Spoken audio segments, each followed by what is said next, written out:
Ottawa just rolled out a new patch for the Canadian economy.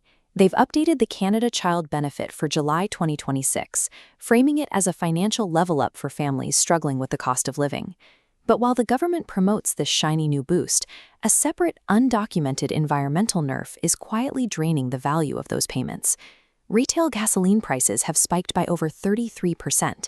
Look at these displays. This isn't just a fluctuation, it's a localized energy shock hitting drivers every time they fuel up. The extra $13 a month deposited by the CRA vanishes the moment you pay for the commute to work, or the basic groceries on your kitchen table. This economic squeeze functions as a mathematical trap, one that requires families to aggressively manage their own ledgers just to maintain their current position. Under the July 2026 framework, the CRA uses a 2% historical indexation rate to calculate your benefit. For children under 6, that maxes out at an additional $13.33 every month.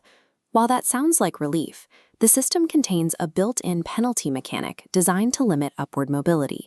It's based on a metric called Adjusted Family Net Income, or AFNI. If a wage increase last year just kept pace with inflation, that income pushes you past the $38,237 threshold into a penalty bracket. The government applies a 7% reduction multiplier to income above the baseline and a 3.2% multiplier as income rises further. This use of static indexation weaponizes wage growth. By the time you earn enough to cover your rising costs, the system has already begun extracting the very safety net meant to support you. To find the source of the friction in your household budget, we have to look at the macroeconomic data driving these price surges. A military escalation in the Middle East led to the closure of the Strait of Hormuz. Roughly 20% of the world's active crude oil supply was instantly removed from global distribution. That global supply shock hit Canada's headline inflation, which spiked to 3.2%, a surge driven almost entirely by the 33% increase in retail gasoline costs. Despite this energy inflation, the Bank of Canada held its benchmark overnight rate perfectly steady at 2.25%. The central bank is effectively paralyzed. Raising rates to fight fuel costs would risk a systemic collapse in Canada's heavily over-leveraged housing sector. This monetary paralysis leaves the middle class to absorb global energy shocks directly, without any institutional protection from the government or the bank. To see how this affects a real household, we've constructed a microeconomic simulation for a family living in Vancouver. A standard crossover vehicle driving 1,250 kilometers a month consumes exactly 112.5 liters of fuel. With Vancouver prices peaking at $2.20 per liter, the cost of that basic commute has reached a new, unsustainable baseline. Now add the second stressor. The compounding cost of food has added another $82.89 a month to the family grocery bill. Look at the final ledger.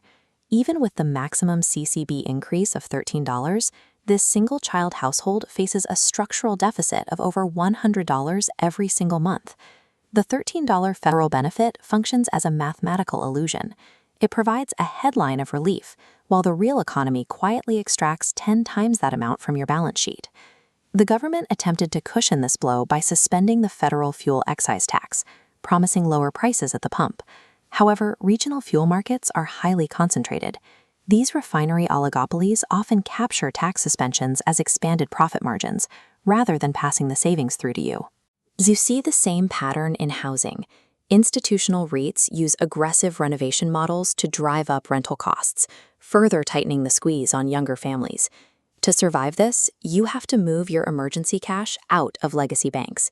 Utilizing high-yield accounts allows you to reclaim a 3 to 4% yield buffer on your liquid assets.